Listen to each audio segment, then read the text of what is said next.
Good morning, Nancy. Good morning, Or should Eileen. is evening here? Well, afternoon, Oh, that's right. and because I'm in Ireland and you're in the USA. I always forget. So today our topic is going to be marketing. So first of all, we're going to say, what is marketing?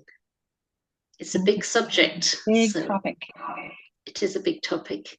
So we're going to use our notes because it's a big topic. So the first thing is, who is your target audience? So you have to know, who are you actually writing for? And in my case, I usually write children's books. So even though I'm trying to appeal to a child, they may not be the people that are buying the books. So I have to also appeal to the mothers and grandmothers, uncles and aunts, and go from there, or maybe a friend of the family. So I'm trying to attract all that audience, a family audience, you might say. Right. And I also write poetry books, and poetry is very diverse. And it's up to the individual what they're interested in poetry. So you have to try and see who your audience is there in that particular genre, or any genre, I suppose. So over to you, Nancy. Well, I think there's a sound in my computer. I don't know if you're hearing it, but I think that for me, finding my target audience mostly happened after I started writing and publishing. I knew I wouldn't, my books wouldn't be for everybody, but exactly who and what age group. And I figured out it's mostly, I believe, mostly women, not totally, but mostly women, and mostly maybe, 40s and above that relate to what I write. And I write nonfiction and fiction, and I intend for some of them to be just sharing so that you're just sharing things with others that maybe they relate to. And I know one reader once told me, I don't feel so alone now that I read that. I'm not the only one, or that kind of thing. Or, sometimes I just want it to be fun reading, entertaining. Well, since I've written a lot of nonfiction that's more short stories or even devotional or a little bit self-help type of thing, I wanted to write something that was just pure entertainment. So I did try that and went into another genre and enjoyed that. But that fiction of an old woman has its own following, mostly of women and older women. So sometimes maybe it's not known. Now in a children's book, you would know you're after children of a certain age, depending on what you're writing. But you like you said, you have the whole family to think about who's going to be drawn to that story. I was very And much drawn to your story, The Bunny. What's the title of the book? Bunny Bob and the White Stuff. Yes, because for me, I love the white stuff, the snow, and I love the bunnies in the snow. And I said, oh, if my granddaughter doesn't like this book, I know I will. But she liked it too. So you got to me with your cover and the Yes. story. I liked it, and it appealed to me as well as the children. Well, that's when you're doing children's books too. You have to look at who's going to illustrate your books, and will those illustrations appeal to people? Mhm. And the man that did the illustrations for me, his drawings were fantastic, and they really appealed to people. They were very nice. And when I wrote the Old Woman series, I thought about that because covers do attract people. So that's part of your marketing right there, is how do you display your book?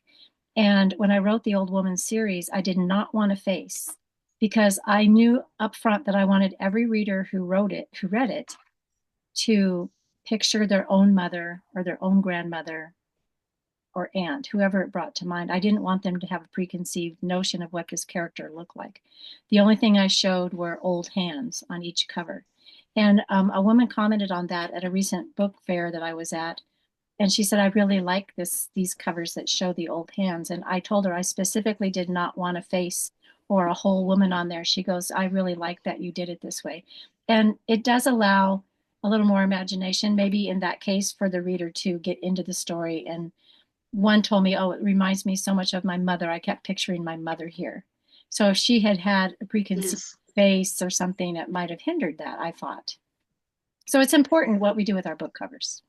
And I enjoyed your book, Mornings on the Porch. Was that what it was? Yes. And because you could kind of read a chapter and maybe go back to it the next day and read another chapter. Mm-hmm. And there was interesting snippets about your life and your feelings that people could identify with. When that book was first published, the reason that that publisher took it, which since then I don't use a publisher, I'm an indie publisher, they said that very thing. People will relate to these stories. But I had a lady tell me the other day, I really like the title of that book, or they like the picture. Now that's the third cover I've had on there till I hit one that I thought was more appealing to people. But it is part of marketing and it is part of finding your audience. It's going to appeal to certain people, and those certain people are going to be the ones that come back, probably. And So, also recently you did a book about your son mhm. and his addictions. So I found that as a mother very moving. And even though, thank God, my children haven't had problems so far with that kind of thing, I just could identify with every feeling, you know. Right. And I did hear from people that some people liked that cover too. I chose that cover long before I read the book. It was very dark, but the story was kind of dark. So, because addiction, whether alcohol or drugs, cigarettes, whatever, is so prevalent, I figured it would appeal to a certain number of people, especially mothers, you know. And so that book, because of the content, I think is what appealed to people because they're like, oh, I have this in my life too. What did she do or what did they do? Kind of thing. Or how did she feel? It's basically that, how did she feel or handle that? But all of those things, that's part of number two here. Know your purpose, goals, and objectives, because sometimes we want to share, sometimes we want to entertain, sometimes we want to teach. Your children's books teach. Yes. Well, I'd like children to be entertained by my books, but I also like to be educating them Mm-hmm. without preaching to them. Right. And also, what I really want to do is to ignite imagination. I think that's so important. Right. And I think parents and grandparents can see that that's what I want to do and that would appeal to them as well. I just had somebody ask me the other day, this kind of fits into here. I was speaking to a mother I just met, and her 13-year-old daughter was with her. I was actually telling her what a sweet boy she had. He happened to be inside in guitar lesson with my husband. And I went out to tell her how sweet that boy was. Well, I got to talking to them, and this girl, this 13-year-old girl, and I, we just kind of hit it off.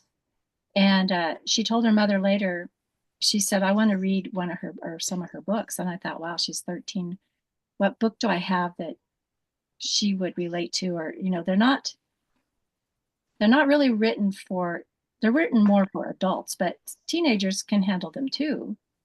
But I thought, she's only 13. Which one would I suggest? And so I decided on Mornings on the Porch. Yes, I And think that'd be a good one. so a 13-year-old is getting that book for Christmas, and I'll find out if a 13-year-old relates to any of that, or is interested. Her mother can tell me. Well, some 13-year-olds can be very mature. So Mm-hmm.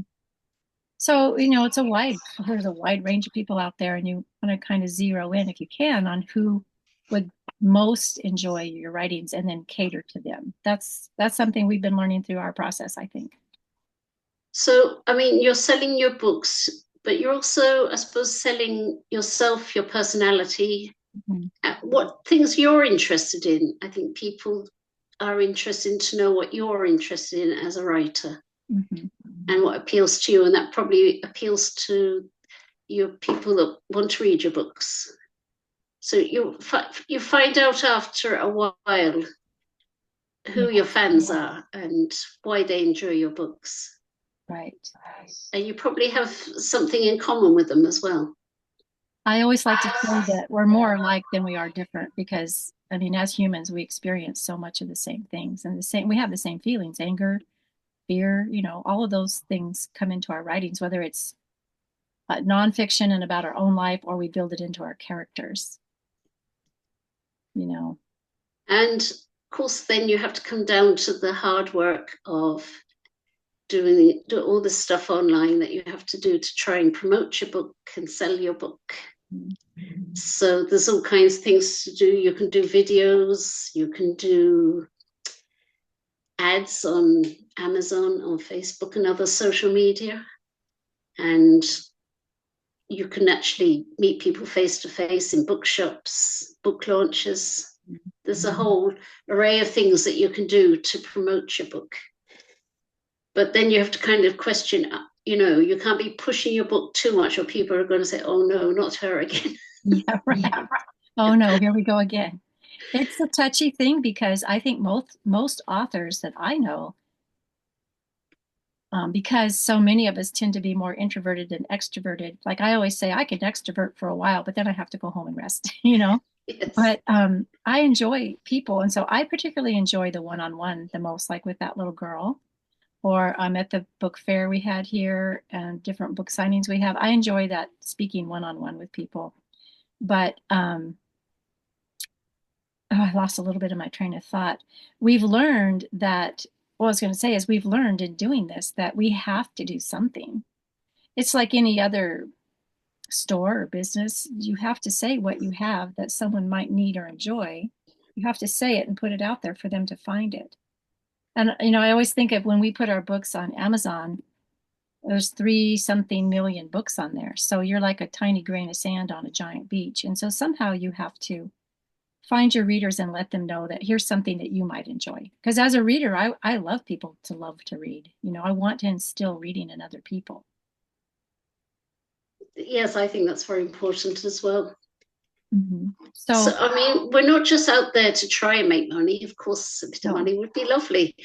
But what I think an author really wants is that people would read their books and enjoy them. Mm-hmm. Right. I think that's the main thing that would give us satisfaction, I think. That and just being able to share yourself somewhere. Sometimes it's easier to share on paper where you're writing and there's no interruptions from anybody and you share. But you're right, you want to give your readers something to enjoy. I read every single day, mostly at night, and I can't wait to get to my book because I have certain authors and stories I like. And I want to get in there and see what's happening. And the great thing about a book is it doesn't go on without you. I mean, nowadays you can pause shows on television, but in the past you couldn't. But a book just sits there till you come back. And you want a reader to want to come back to your book. So, first of all, you want to write something worth them coming back to. And second of all, you want to find the readers who like that kind of book you've written. If a person can relate to the book, that's the most important thing. And if you can be drawn into the world of that book. You can, totally lose yourself in that world. Right. That's fun. And I particularly fall in love with characters. And I like it when there's a really funny character, and I like the kind of straight guy, funny guy sort of thing. Or there's always in a book, in the ones I read, characters who are questionable, characters who are funny, yes. Characters who are odd, characters who are the ones who have it together, like the detectives and whatnot. And I enjoy the characters in a book, and you can just enjoy meeting those people, and then meet them again. If it's a series, you can meet them again in another book. I love that. I think characters are very important, and the environment as well, to imagine that place and those people in the setting that they're in. Yeah. Sometimes I'm like, oh, I want to go there. I want to go see that place. And it's fictional, but I want to go there, So I do have special books I love so much that I keep on a shelf over here. And they're the books I might want to go back to and meet those characters again because I love the characters so much. They're like friends you can't give away. So I want my books to be that to somebody somehow, that I have a book of short stories by someone too that I just love the stories and how he shared so much. I'll never give it away. I just, just hold on to that book. They go, he was my inspiration for my first book. I'm like, oh, these are wonderful stories. I don't want to lose these. So those are lots of our reasons. So I think, like you, I like the one-to-one meeting people, like probably at a book signing or a book launch. But these days, a lot of things go on online. Right. So you have to sell yourself, like in your local community, but also internationally, because there's people around the world that can enjoy your books too. Right. So I think it is important to be able to use social media and to look into different ways of selling yourself on there. And hopefully, this is always a challenge on a post. Say, any kind of social media posts to make it something maybe catchy at first that catches somebody's eye, but write something with it that they're interested in. I think that's the hardest thing to do for me on social media, is to continually try to make something fresh and new when, I mean, yeah, I just had a new book come out, and you have new books come out, but sometimes you want to share your older ones, but some people have been there, done that kind of thing. I already know about that book. I've already read that book. Yeah, I know you have that book, but sometimes you want to Yes. get fresh and new. And that's challenging for me. And sometimes I just don't want to be on social media. And sometimes I'm really challenged. Okay, let's go do this. You know, my love-hate relationship with that. But Yes. like right now I have a couple books on sale half price because one is a bestseller for me and the other is not. But it's the kind of thing I thought people who don't know what they want to read might want to read. It's a combination of different nonfiction books. So you're trying to appeal to what, at Christmas time too, appeal to what people can afford. I never put my prices up. I always put them down Yes. this time and have sales, because I would love people to love a book, somebody's book. Yes. People love my book, but I would love them to love a book and give a book that somebody would love. I think it's good to, if you can make kind of a trailer of your book. Mhm. I've done some of mine on Lumen 5, and some people do them on Canva. I think you've done a few, haven't you? I've done some on iMovie. They've Right. changed a little bit how part of that works, but I've used iMovie quite a bit, and I'll have to look into some of the others you've mentioned. And I find that enjoyable because I think that's creative. Those are fun. Those are fun to make. Where I get lost is in statistics and things you have to do online that I don't really understand. Well, I was just going to say that is downfall or a problem, maybe more so for people our age than younger people. Oftentimes, when I'm using the computer and I'm trying to use a program, they use terms or ask questions to me, and I'm like, I don't know how to answer that because I don't know what that means. What did they just ask me? I run into that fairly frequently. Like, Yes. well, I don't know what to click because I don't know what they mean. So it's for me a lot of trial and error. I just jump in there and. I have done a few Facebook ads in the past. I didn't spend a lot, no, or too much time on it. I just did it out of curiosity.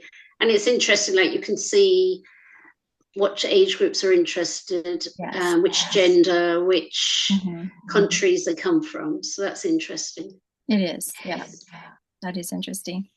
Um, Another thing, I don't know, you and I have mentioned it before, but locally here, fortunately, our town is fairly small, is pretty good about showcasing a lot of different people and things that they've done or that they do. So we've had the opportunity, some of us, to be on local radio or in the paper or speak at different events, where maybe we're just one of many, but we have the opportunity to speak as well.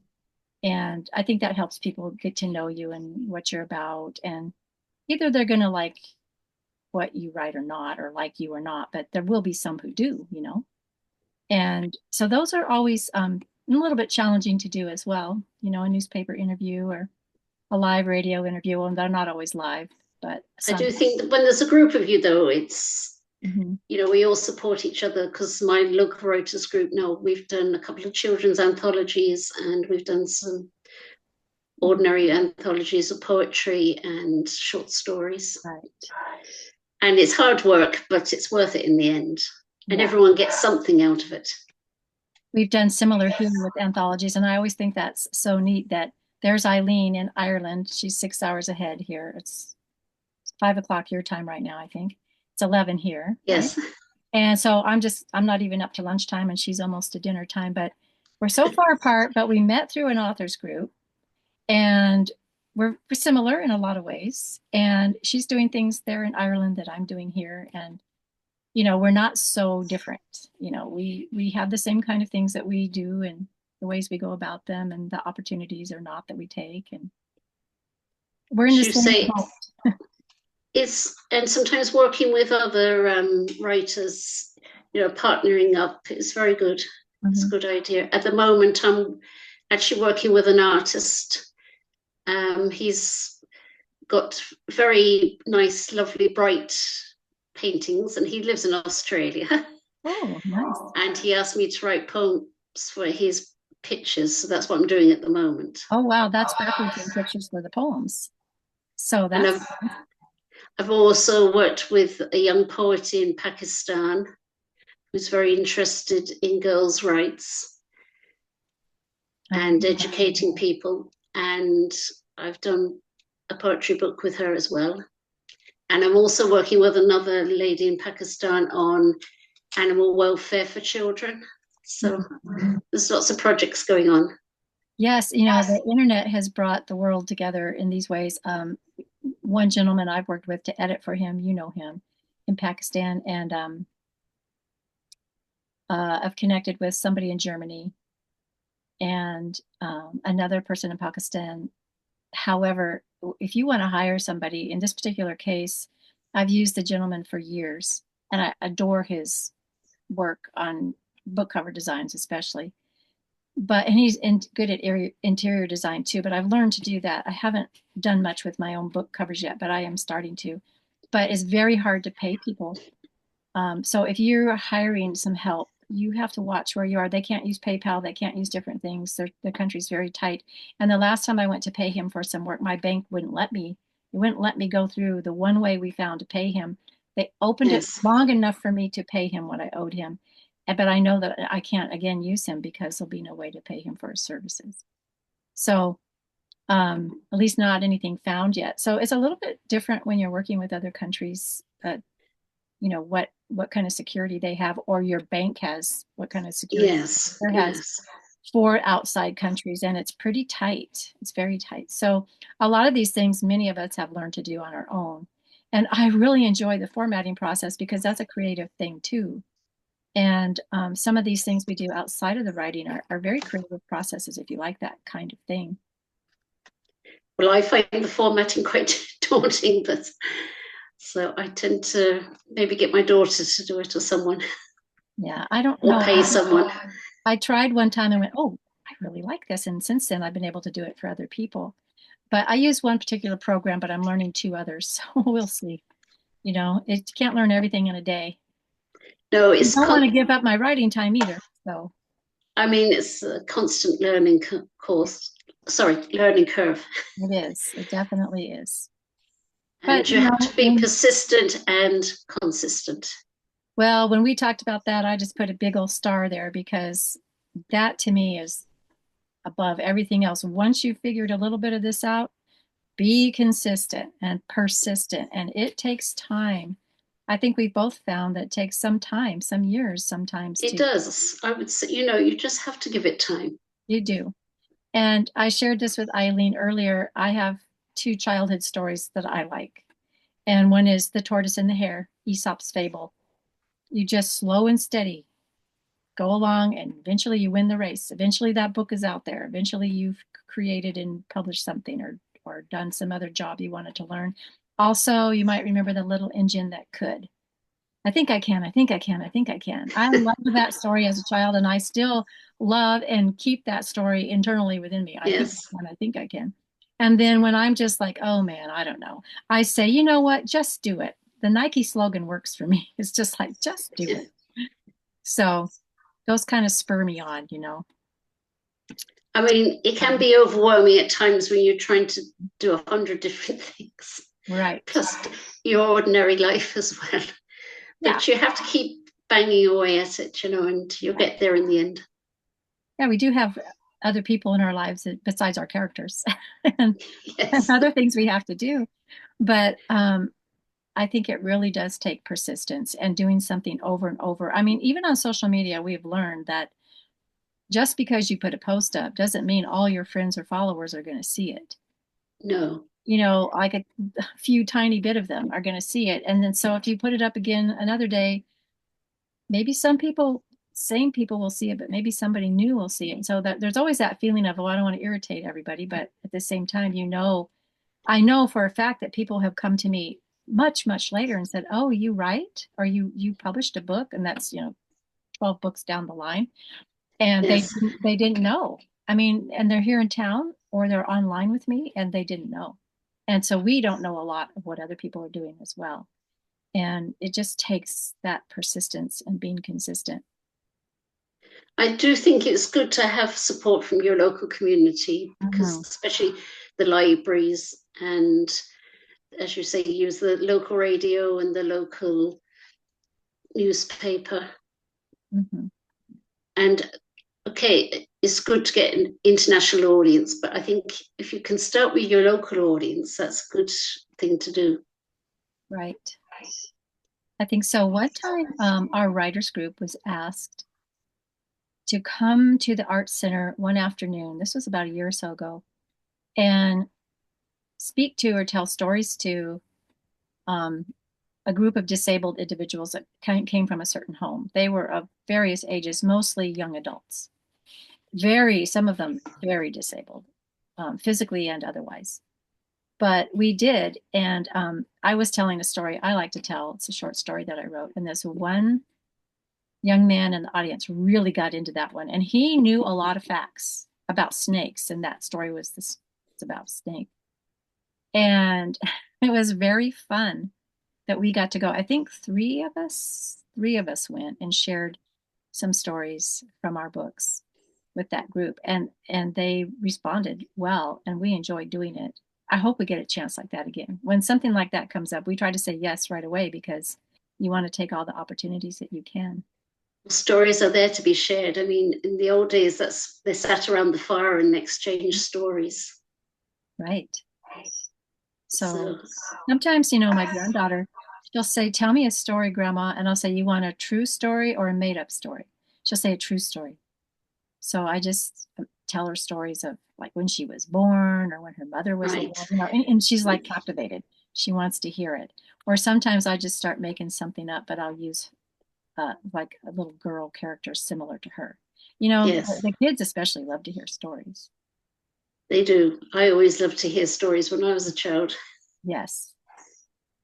So we have to be clear in our target. We have to know our purpose, why we're writing in the first place. And of course, for writing, we're enjoying writing because we like to write. With all the work that it takes, we still like to write. But we want to know like our purpose, not just for ourselves, but for our readers. We want to create some kind of marketing plan and use whatever opportunities we have. I'm going down our list here. Media coverage when we can get it. Um, Partnerships with other authors like you and I have across the ocean. We are partners. And book building in your community, like we've done with the different kinds of signings and things like that we've done. And being consistent and persistent. Can you think of anything else? Not on the spot, I can't. There's so much to it. It's mostly deciding what you're going to do and then just doing it.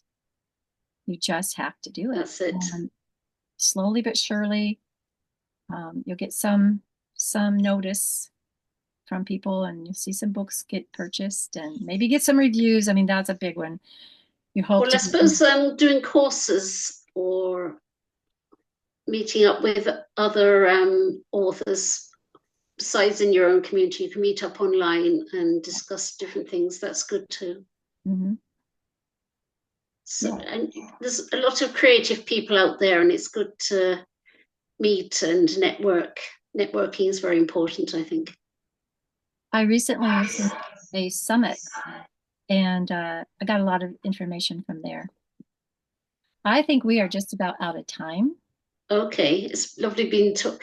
I Yes, can't talk today. It's been lovely talking to you. you too. And I hope to see you again on our next quarterly author chat. We do this once a quarter, and we'll have a new topic.